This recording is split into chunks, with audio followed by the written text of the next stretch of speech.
ಭಾಳ ಹೂಡಿಕೆದಾರರ ಸ್ಟಾಕ್ ಮಾರ್ಕೆಟ್ದಾಗಿನ ಹಣವನ್ನ ತಕ್ಕೊಂಡ ಗೋಲ್ಡ್ ಸಿಲ್ವರ್ನ್ಯಾಗ ಹಣವನ್ನ ಹಾಕತೀರ. ಬರೀ ಸ್ಟಾಕ್ ಮಾರ್ಕೆಟ್ನಾಗ ಅಷ್ಟೇ ಇಲ್ಲ, ಭಾಳ ಜನರೇ ತಲೆ ಕೆಟ್ಟಿ ಎಲ್ಲಿ ಹಣ ಸಿಗ್ತಾವ ಅಲ್ಲಿಂದ ಹಣವನ್ನ ತಗೊಂಡು ಗೋಲ್ಡ್ ಸಿಲ್ವರ್ನಾಗ ಹೂಡಿಕೆ ಮಾಡತ್ತೀರ. ಅವ್ರಿಗೆ ಅವಾಗ ರಿಟರ್ನ್ ಭಾಳ ಒಳ್ಳೇದು ಕೊಡತಿತ್ರಿ 6 ತಿಂಗಳಿಂದ. ಬಟ್ ಈಗ ಸದ್ಯ ಗೋಲ್ಡ್ ಮತ್ತು ಸಿಲ್ವರ್ದ ಪರಿಸ್ಥಿತಿ ಭಾಳ ಕೆಟ್ಟಾಗೈತಂತ ನಾವು ಅನ್ಬೋದ. ಈ ಚಾರ್ಟ್ ನೋಡ್ರನ ಗುರ್ತಾಗ್ತೈತಿ ನಮಗ. ನೋಡ್ಬೋದು ನೀವು, ಸಿಲ್ವರ್ ಹತ್ರದ ರೀಸೆಂಟ್ ಹೈದಿಂದ 50% ಡೌನ್ ಐತ್ರಿ, 50% ಡೌನ್ ಐತಿ. ಈ ಕರೆಂಟ್ $57 ಗ್ಲೋಬಲ್ ಮಾರ್ಕೆಟ್ನಾಗ $57 1 ಔನ್ಸ್ ನಡೆದೈತಂತ ನಾವು ಅನ್ಬೋದ. ಅದ $117 ಹೋಗಿತ್ತ. ಸಿಲ್ವರ್ಗೆ ಇದೇನು ಹೊಸ ಮಾತಿಲ್ಲ, ಯಾಕಂತಂದ್ರ ಹಿಂದಿನ ಹಿಸ್ಟ್ರಿ ತೆಗೆದು ನೋಡ್ರ ನಮಗೆ ಗುರ್ತಾಗ್ತೈತಿ. ಇದೇ ಥರ 2011 ಆಗಿತ್ತ. ಮತ್ತು ಇದೇ ಥರ 1980 ಇದೇ ಥರ ಕಂಟಿನ್ಯೂ ಏರ್ಕೊಂತ ಹೋಗಿತ್ತ, ಮತ್ತೆ ಕೆಳಗೆ ಬಂದಿತ್ತ. ಈ ಸಿಲ್ವರ್ಗೇನು ಹೊಸ ಮಾತಿಲ್ರಿ. ಬಟ್ ಗೋಲ್ಡನ್ನು ನೋಡ್ಬೋದು ನೀವು. ಕರೆಂಟ್ ಗೋಲ್ಡನ್ನು ನಾವು ಪರಿಸ್ಥಿತಿ ನೋಡ್ರ ಅದ್ರದ್ದು ರೀಸೆಂಟ್ ಹೈ ಏನು ಹೊಡೆದಿತ್ತ ಯುದ್ಧ ಟೈಮ್ನಾಗದು. ಆ ಹೈದಿಂದ ಈಗಿನ ಪರಿಸ್ಥಿತಿ ನೋಡ್ರ ಈಗ 26% ಡೌನ್ ಐತಂತ ನಾವು ಅನ್ಬೋದ. ಗೋಲ್ಡನ್ನು ಹತ್ರದೇನು ರೀಸೆಂಟ್ ಹೈ ಮಾಡಿತ್ತವಾಗ $5,400 ಮ್ಯಾಗ ಹೋಗಿತ್ತ. ಬಟ್ ಈ ಕರೆಂಟ್ 4,000 ಲೆವೆಲ್ ಏನೈತಿ ಅದನ್ನು ನಾನು ತಡೆದಿಲ್ಲ. ಈ ಕರೆಂಟ್ ನೋಡ್ಬೋದು ನೀವು, $3,979 ಟ್ರೇಡ್ ಮಾಡತೈತಿ. ಅಂದ್ರೆ $4,000 ಕೆಳಗೆ ಬಂದಿದ್ದು ಗ್ಲೋಬಲ್ ಮಾರ್ಕೆಟ್ದಾಗ. ಭಾಳ ಕೆಟ್ಟ ಪರಿಸ್ಥಿತಿ ಗೋಲ್ಡ್ ಮತ್ತು ಸಿಲ್ವರ್ದ ಆಗೈತಿ ಈಗ ಸದ್ಯ ಅಂತ ನಾವು ಅನ್ಬೋದ. ಅತ್ರಾಗನು ಯಾರು ಹೈ ಮ್ಯಾಗ ಬಾಯ್ ಮಾಡಿದಾರ ಅವ್ರದರೆ ಪರಿಸ್ಥಿತಿ ಭಾಳನ ಕೆಟ್ಟಾಗಿರ್ಬೋದು ಅಂತ ನನಗನ್ನಿಸ್ತೈತಿ. ಅದ ಕಾರಣ ಯಾಕೆ ಗೋಲ್ಡ್ ಸಿಲ್ವರ್ ಈ ಥರ ಬೀಳತೈತಿ, ಅದರಿಂದ ಏನು ಕಾರಣಗಳು ಇರ್ಬೋದು ಅಂತ ಅದ್ರ ಬಗ್ಗೆ ಈಗ ತಿಳ್ಕೊಳ್ಳೋಣ. ನೋಡ್ರಿ, ಒಂದೇ ಮೇನ್ ಕಾರಣ ಏನಂತಂದ್ರೆ US ಇರಾನ್ ಯುದ್ಧ ನಡೆದೈತೆ ಅನ್ನೋ ಕಾರಣದಿಂದ ಗೋಲ್ಡ್ ಸಿಲ್ವರ್ ಬೆಲೆ ಇರತ್ತಿತ್ತ. ಬಟ್ ಈಗ US ಮತ್ತು ಇರಾನದ ಯುದ್ಧ ನಿಂತೈತಿ. ಯಾವಾಗೂ ಗೋಲ್ಡ್ ಸಿಲ್ವರ್ ಪ್ರೈಸ್ ಇರಾಕ್ ಮೇನ್ ಕಾರಣಗಳು ಏನಿರ್ತಾವಂತಂದ್ರೆ ಯಾವುದ್ರ ಕೆಟ್ಟ ಪರಿಸ್ಥಿತಿ ಬಂತಂದ್ರೆ ಇವಕ್ಕೆ ಹಬ್ಬಿದ್ದಂಗೆ ಗೋಲ್ಡ್ ಸಿಲ್ವರ ಇರ್ಬಿಡ್ತಾವ. ಬಟ್ ಈಗ ಜಗತ್ನಾಗ ಆಲ್ಮೋಸ್ಟ್ ಎಲ್ಲ ಕೆಟ್ಟ ಪರಿಸ್ಥಿತಿ ಹೋಗಿದಾವ ಅಂತ ನಾವು ಅನ್ಬೋದ. ಡೊನಾಲ್ಡ್ ಟ್ರಂಪ್ ಅವ್ರ ಟೆರಿಫೋನ್ ಈಗ ಸದ್ಯ ಶಾಂತ ಆಗೈತಿ.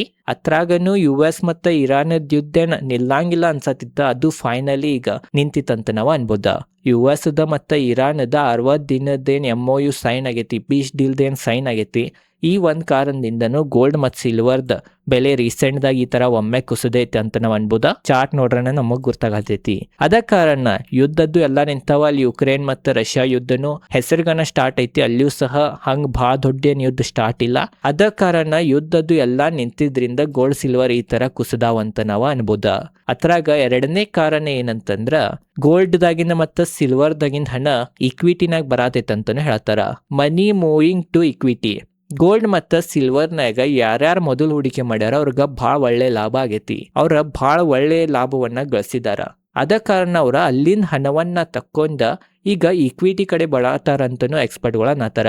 ಯಾಕಂತಂದ್ರ ಗೋಲ್ಡ್ ಸಿಲ್ವರ್ ಹೈನ ಇದ್ದಾಗ ಇಕ್ವಿಟಿಗಳೆಲ್ಲ ಡೌನ್ ಇದ್ದು ರೀ, ವ್ಯಾಲ್ಯೂಯೇಷನ್ ಭಾಳ ಅಟ್ರಾಕ್ಟಿವ್ ಅನ್ಸದಿತ್ತ. ಅದ ಕಾರಣ ಒಬ್ರೊಬ್ರು ಹೂಡಿಕೆದಾರರ ಒಂದು ಸ್ಟ್ರಾಟಜಿಯನ್ನ ಫಾಲೋ ಮಾಡ್ತಿರ್ತಾರ.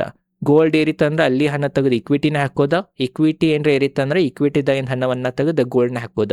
ಈ ಥರ ಎಲ್ಲ ಹೆಜ್ಜಿಂಗ್ ಮಾಡ್ತಿರ್ತಾರ. ಅದ ಕಾರಣನು ಗೋಲ್ಡ್ ಒಳ್ಳೆ ರಿಟರ್ನ್ ಕೊಟ್ಟೈತಿ. ಈಗ ಸದ್ಯ ರೀಸೆಂಟ್ದಾಗನ ಇಕ್ವಿಟಿ ಕೊಟ್ಟಿಲ್ಲ. ಅದ ಕಾರಣ ಇಕ್ವಿಟಿದ ವ್ಯಾಲ್ಯೂಯೇಷನ್ ಭಾಳ ಅಟ್ರಾಕ್ಟಿವ್ ಅನ್ಸಾತೈತೆ ಅನ್ನೋ ಕಾರಣದಿಂದ ಅಲ್ಲಿದ ಹಣ ಇಲ್ಲಿ ಮಾರ್ಕೆಟ್ನಾಗ ಬಂದಿರ್ಬೋದ. ಆ ಒಂದು ಕಾರಣದಿಂದನೂ ಗೋಲ್ಡ್ ಮತ್ತು ಸಿಲ್ವರ್ನಾಗ ಒಮ್ಮೆ ಸೆಲ್ಲಿಂಗ್ ಆಗಿರ್ಬೋದ. ಅದ ಕಾರಣ ಗ್ಲೋಬಲ್ ಮಾರ್ಕೆಟ್ನಾಗ ಗೋಲ್ಡ್ ಮತ್ತು ಸಿಲ್ವರ್ ಬೆಲೆ ಈ ಥರ ಕುಸದೈತಂತನೂ ನಾವು ಅನ್ಬೋದ. ಮತ್ತು ಮೂರನೇ ರೀಸನ್ ಏನಂತಂದ್ರೆ ಯಾವಾಗನು ಯಾವುದೂ ಅಸೆಟ್ ಕ್ಲಾಸ್ ಒಂದ ಥರ ರಾಕೆಟ್ ಥರ ಇರಂಗಿಲ್ಲ. ಏರ್ತೈತಿ ಕುಸಿತೈತಿ, ಏರ್ತೈತಿ ಕುಸಿತೈತಿ. ಅದ ಕಾರಣ ಸಿಲ್ವರ್ ಮತ್ತು ಗೋಲ್ಡನ್ನು ಅದ ಒಂದು ನಿಯಮವನ್ನ ಫಾಲೋ ಮಾಡತ್ತವಂತನೂ ನಾವು ಅನ್ಬೋದ. ಯಾಕಂತಂದ್ರೆ ಗೋಲ್ಡ್ ಸಿಲ್ವರ್ ಯಾವಾಗೂ ನಾವು ಹತ್ರದ ಎವರೇಜ್ ರಿಟರ್ನ್ ನೋಡ್ರ 9-10%, 11% ಸಮೀಪನ ಇರ್ತೈತ್ರಿ. ಭಾಳ ಅಂತಂದ್ರೆ 12%. ಅಷ್ಟ್ರ ಮ್ಯಾಗೇನ್ ಗೋಲ್ಡ್ ಮತ್ತು ಸಿಲ್ವರ್ ಎವರೇಜ್ ರಿಟರ್ನ್ ಏನು ಕೊಟ್ಟಿಲ್ಲ. ನಾ ಪೂರಾ ಇತಿಹಾಸದ ಹೇಳತ್ತೀನಿ. ಅದ ಕಾರಣ ಈಗ ರೀಸೆಂಟ್ದಾಗನ ಗೋಲ್ಡ್ ಸಿಲ್ವರ್ ಭಾಳ ರಿಟರ್ನ್ ಕೊಟ್ಟಾವ. ಅದ ಕಾರಣನು ಗೋಲ್ಡ್ ಮತ್ತು ಸಿಲ್ವರ್ ಈಗ ಸದ್ಯ ಇಷ್ಟು ಕುಸಿದಾವ. ಅಥವಾ ಟೈಮ್ ವೈಸ್ ಕರೆಕ್ಷನ್ ಅನ್ನು ತೋರಿಸ್ಬೋದಂತನೂ ಎಕ್ಸ್ಪರ್ಟ್ಗಳ ಅನ್ನತಾರ. ಟೈಮ್ ವೈಸ್ ಕರೆಕ್ಷನ್ ಅಂತಂದ್ರ ಕುಸಿದ ಒಂದ್ ಲೆವೆಲ್ ಅನ್ನ ನಿಂತ ಭಾಳ ವರ್ಷ ತನಕ ಅದ ಲೆವೆಲ್ ಮ್ಯಾಗನ ಮ್ಯಾಕ್ ಮಾಡ್ತೈತಿ. ಈಗ ನಾವು ಸರಳವಾಗಿ ಸದ್ಯ ಒಂದು ಉದಾಹರಣೆ ತಗೋಬೇಕಂತಂದ್ರ ಭಾರತದ ಮಾರುಕಟ್ಟೆ ನಿಫ್ಟಿ ನೋಡಿರ್ಬೋದ 24-23 ಸಾವಿರ ಲೆವೆಲ್ ಮ್ಯಾಗನ ಮ್ಯಾಕ್ ಒಂದ ರೇಂಜ್ನಾಗ ಮೂವ್ ಮಾಡತೈತಿ. ಕುಸಿವಾತ ಬಟ್ ಒಂದ ರೇಂಜ್ನಾಗನ ಭಾಳ ಸಮಯ ತಕ್ಕ ಇರೋದನ್ನ ನಾವು ಟೈಮ್ ವಾಯ್ಸ್ ಕರೆಕ್ಷನ್ ಅಂತೀವಿ. ಅದ ಕಾರಣ ಗೋಲ್ಡ್ ಸಿಲ್ವರ್ ಅದ್ರದ್ದು ಎಷ್ಟು ಕೆಪಾಸಿಟಿ ಐತಿ ಅದನ್ನ ಮೀರಿ ರಿಟರ್ನ್ ಕೊಟ್ಟಾವ 2-3 ವರ್ಷನಾಗ. ಅದ ಕಾರಣ ಈಗ ಸ್ವಲ್ಪ ವಿಶ್ರಾಂತಿ ತಗೊಳತಾವ ಅಥವಾ ಟೈಮ್ ವೈಸ್ ಕರೆಕ್ಷನ್ ಅನ್ನ ತೋರ್ಸತ್ತಾವ ಅಥವಾ ಆ ಒಂದ್ ಕಾರಣದಿಂದ ಈಗ ಸ್ವಲ್ಪ ಈ ತರ ಕುಸ್ದಾವಂತನ ಅನ್ಬೋದ. ಸ್ವಲ್ಪನಾಗ ಬರಂಗಿಲ್ಲ, ಸಿಲ್ವರ್ ಧರೆ ಪರಿಸ್ಥಿತಿ 50% ಡೌನ್ ಐತಿ. ಅದ ಕಾರಣನು ಈ ತರ ಕುಸ್ದಾವಂತನ ಅನ್ಬೋದ. ಮತ್ತೊಂದು ಲಾಸ್ಟ್ 4ನೇ ಪಾಯಿಂಟ್ ಏನಂತಂದ್ರ US ಇದ ಇಂಟ್ರೆಸ್ಟ್ ರೇಟ್. ಈಗ US ನಾಗ ಇನ್ಫ್ಲೇಷನ್ ಅದು ಭಾಳ ಇರತೈತ್ರಿ. ಅಲ್ಲಿ ಜಾಬ್ ಡೇಟಾನು ಭಾಳ ಒಳ್ಳೆ ಬರತೈತಿ. ಅದ ಕಾರಣ ಜನರ ಕಡೆ ಹಣ ಇದಾವ ಅಲ್ಲಿ. ಅದ ಕಾರಣ ಅಲ್ಲಿ ಇನ್ಫ್ಲೇಷನ್ ಇರೋ ಒಂದು ಅಂಜಿಕೆ ಅನ್ಸತೈತಿ US ಗ. ಅದ ಕಾರಣ US ನಾಗ ಈಗ ಇಂಟ್ರೆಸ್ಟ್ ರೇಟ್ ಏನ್ ಅಂತೇವ್ ನಾವ ಅದ ಇಳಿಸೋ ಚಾನ್ಸಸ್ ಭಾಳ ಕಡಿಮೆ ಐತಿ. ಯಥಾಸ್ಥಿತಿರೇ ಇಡ್ಬೋದ ಅಥವಾ ಇದ್ದಿದ್ದ ಇಂಟ್ರೆಸ್ಟ್ ರೇಟ್ ಅನ್ನು ಏರ್ಸೋ ಸಂಭಾವನೆ ಭಾಳ ಐತಂತ ನಾತರ. ಅದ ಕಾರಣ ಆ ತರ ಏನ್ರ ಆತಂತಂದ್ರ ತಪ್ಪ ಇಂಟ್ರೆಸ್ಟ್ ರೇಟ್ ಅದು ಏನ್ರ ಏರ್ಸೋ ಪರಿಸ್ಥಿತಿ ಬಂತಂತಂದ್ರ ಅದ ಭಾಳ ದೊಡ್ಡ ನೆಗೆಟಿವ್ ಪಾಯಿಂಟ್ ಗೋಲ್ಡ್ ಸಿಲ್ವರ್ಗ ಅಂತ ನಾವು ಅನ್ಬೋದ. ಹಂಗಾಗೋ ಸಂಭಾವನೆಯಿಂದ ಭಾಳ ಹೆಚ್ಚಿತ್ತಂತಾನು ಎಕ್ಸ್ಪರ್ಟ್ಗಳು ಅನ್ನತ್ತಾರೆ. ಇಂಟ್ರೆಸ್ಟ್ ರೇಟ್ ಏರ್ಬೋದ ಅಥವಾ ಯಥಾಸ್ಥಿತಿ ಇಡ್ಬೋದಂತ. ಎದಕ್ಕೆ ಇಂಟ್ರೆಸ್ಟ್ ರೇಟ್ ಏರ್ಸಿರಂತಂದ್ರೆ ಗೋಲ್ಡ್ ಸಿಲ್ವರ್ಗ ನೆಗೆಟಿವ್. ಅದು US ಇಂಟ್ರೆಸ್ಟ್ ರೇಟ್ ಎದಕ್ಕೆ ಏರಿದಂದ್ರ ಗೋಲ್ಡ್ ಸಿಲ್ವರ್ ನೆಗೆಟಿವ್ ಅಂತ ಈಗ ಅದ್ರ ಬಗ್ಗೆ ತಿಳ್ಕೊಳ್ಳೋಣ. ನೋಡ್ರಿ, ಈಗ US ನಾಗ US ಫೆಡ್ ಏನ್ರ ಇಂಟ್ರೆಸ್ಟ್ ರೇಟ್ ಏರ್ಸಿತ್ತಂತಂದ್ರ US ಬಾಂಡ್ಗಳು ಏನಿದಾವ ಅವ್ರದ ಇಂಟ್ರೆಸ್ಟ್ ಅನ್ನು ಏರ್ತೈತಿ. ಅದ ಕಾರಣ ಭಾಳ ಜನರ ಗೋಲ್ಡ್ ಸಿಲ್ವರ್ನ ಹೂಡಿಕೆ ಮಾಡೋಕ್ಕಿಂತ US ಬಾಂಡ್ನಾಗನ ಹೂಡಿಕೆ ಮಾಡೋಣಂತ ಒಂದ್ ಕಾರಣದಿಂದ ಗೋಲ್ಡ್ದಾಗಿನ ಹಣವನ್ನ ತಕ್ಕೊಂಡ ಅದ್ರಾಗಿಂದ ಫುಲ್ ಏನ್ ತಕ್ಕೊಳಂಗಿಲ್ಲ, ಬಟ್ ಸ್ವಲ್ಪ ಹಣವನ್ನ ತಕ್ಕೊಂಡ US ಬಾಂಡ್ಗಳ್ನಾಗ ಅದು ಹೂಡಿಕೆ ಮಾಡ್ಬೋದ. ಈ ಒಂದ್ ಅಂಜಿಕೆದಿಂದನು ಗೋಲ್ಡ್ ಸಿಲ್ವರ್ ಈ ತರ ಕುಸಿಯತೈತಂತ ನಾವು ಅನ್ಬೋದ. ಮತ್ತೊಂದನು ಏನಂತಂದ್ರ US ಡಾಲರ್ ಇಂಡೆಕ್ಸ್ ನೋಡ್ಬೋದು ನೀವು. US ಡಾಲರ್ ಇಂಡೆಕ್ಸ್ ಈ ಕರೆಂಟ್ ಆಲ್ ಟೈಮ್ ಹೈ ಸಮೀಪನ ಟ್ರೇಡ್ ಮಾಡತಾವಂತ ನಾವು ಅನ್ಬೋದ. US ಡಾಲರ್ ಇಂಡೆಕ್ಸ್ ಈ ಕರೆಂಟ್ 100 ಮ್ಯಾಗ್ ಹೋಗೈತ್ರಿ, 101 ಮ್ಯಾಗ್ ಟ್ರೇಡ್ ಮಾಡತೈತಿ. ಇದು 100ಕ್ಕಿಂತ ಕೆಳಗಿದ್ರನ ಗೋಲ್ಡ್ ಒಳ್ಳೇದ, ಬಟ್ 101 ಮ್ಯಾಗ್ ಹೋಗೈತಂತಂದ್ರ ಡಾಲರ್ ಸ್ಟ್ರಾಂಗ್ ಆಗತೈತಿ. ಡಾಲರ್ ಸ್ಟ್ರಾಂಗ್ ಆಗತೈತಂತಂದ್ರ ಗೋಲ್ಡ್ ಸಿಲ್ವರ್ಗ ನೆಗೆಟಿವ್ ಪಾಯಿಂಟ್. ಯಾವ ತರ ನೆಗೆಟಿವ್ ಪಾಯಿಂಟ್ ಅಂತಂದ್ರ ಮೇನ್ ಅಂತಂದ್ರ 2 ಪ್ರಕಾರದ್ದು ನೆಗೆಟಿವ್ ಪಾಯಿಂಟ್ ಆಗ್ತೈತಿ ಡಾಲರ್ ಇಂಡೆಕ್ಸ್ ಸ್ಟ್ರಾಂಗ್ ಆದ್ರ. ಅದೇನಂತ ಈಗ ತಿಳ್ಕೊಳ್ಳೋಣ.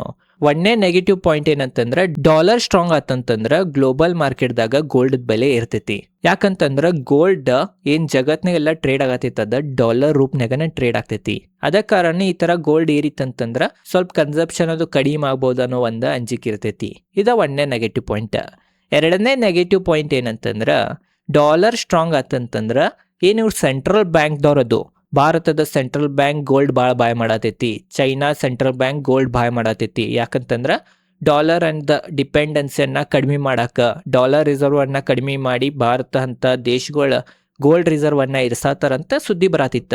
ಬಟ್ ಈಗ ಡಾಲರ್ ನ್ಯಾಚುರಲಿನ ಸ್ಟ್ರಾಂಗ್ ಆಗತ್ತಂತಂದ್ರ ಸೆಂಟ್ರಲ್ ಬ್ಯಾಂಕ್ಗಳದನ್ನು ಗೋಲ್ಡ್ ಮತ್ತು ಸಿಲ್ವರ್ನಾಗ ಇನ್ವೆಸ್ಟ್ಮೆಂಟ್ ಸ್ವಲ್ಪ ಕಡಿಮೆ ಮಾಡಿ ಡಾಲರ್ನಾಗನ ಮಾಡ್ಬೇಕಾಗ್ತೈತ್ರಿ.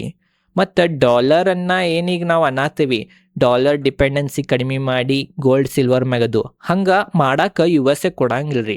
ಏನ್ರೆ ಡಾಲರನ್ನ ಡಿ-ಡಾಲರೈಸೇಷನ್ ಅನ್ನತ್ತೇವ್ ನಾವು, ಆ ಥರ ಯಾವುದೇ ದೇಶ ಮಾಡಾಕ್ ಹೋತಂತಂದ್ರ ಆ ದೇಶ ಮ್ಯಾಗ US ಯುದ್ಧ ಸ್ಟಾರ್ಟ್ ಮಾಡಿಬಿಡ್ತೈತಿ.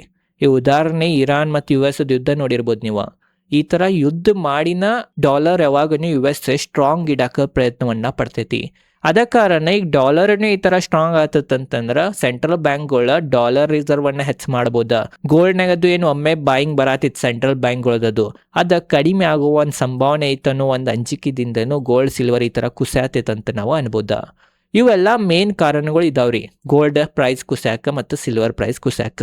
ಮೇನ್ ಒಬ್ರು ಇನ್ವೆಸ್ಟರ್ ಆಗಿ ಒಂದು ನಾವು ತಿಳಿಬೇಕ, ಯಾವಾಗನೂ ಒಂದು ಅಸೆಟ್ ಮಿತಿ ಮೀರಿ ರಿಟರ್ನ್ ಕೊಟ್ಟಿತ್ತಂತಂದ್ರ ಅದ ತರ ಕಂಟಿನ್ಯೂ ಕೊಡ್ಕೊಂಡ್ ಹೋಗ್ತಿತ್ತು ಅನ್ನೋದು ತಪ್ಪ.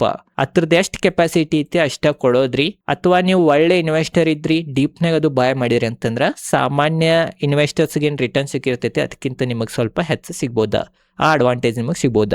ಬಟ್ ಈಗ ಆಲ್ರೆಡಿ ಭಾಳ ಇರಿದ್ದು ಅದ ಕಾರಣ ಈಗ ವಿಶ್ರಾಂತಿ ತಗೊಳತೈತಿ. ಓವರ್ ಆಲ್ ಇದೇ ಐತಿ ಇವತ್ತಿನ ವಿಡಿಯೋ. ಈ ವಿಡಿಯೋನಾಗ ಎಲ್ಲ ಡೀಟೇಲ್ದಾಗ ನಿಮಗೆ ಗೊತ್ತಾಗಿರ್ಬೋದು ಅಂತ ನನಗನ್ನಿಸ್ತೈತಿ. ಯಾವ ಗೋಲ್ಡ್ ಸಿಲ್ವರ್ದು ಬೆಲೆ ಈ ತರ ಕುಸ್ತಿ ಆಗ್ತೈತಿ. ಅದರಿಂದ ಏನು ಕಾರಣಗಳು ಅಂತ ಡೀಟೇಲ್ದಾಗ ನಾನು ನಿಮಗೆ ತಿಳಿಸೀನಿ. ವಿಡಿಯೋ ಚಲೋ ಅನ್ಸೋಗಿ ಲೈಕ್ ಮಾಡ್ರಿ. ಇದೇ ತರ ಸ್ಟಾಕ್ ಮಾರ್ಕೆಟ್ ರಿಲೇಟೆಡ್ ಕನ್ನಡದಾಗ ವಿಡಿಯೋ ಮಾಡ್ತಿರ್ತೇನೆ. ಅದ ಕಾರಣ ಚಾನೆಲ್ ಸಬ್ಸ್ಕ್ರೈಬ್ ಮಾಡ್ರಿ. ಮತ್ತು ನಿಮಗೇನು ಅನಿಸ್ತೈತೆ ಅಂತ ಕಮೆಂಟ್ ಸೆಕ್ಷನ್ನಾಗ ತಿಳಿಸ್ರಿ. ಧನ್ಯವಾದಗಳು.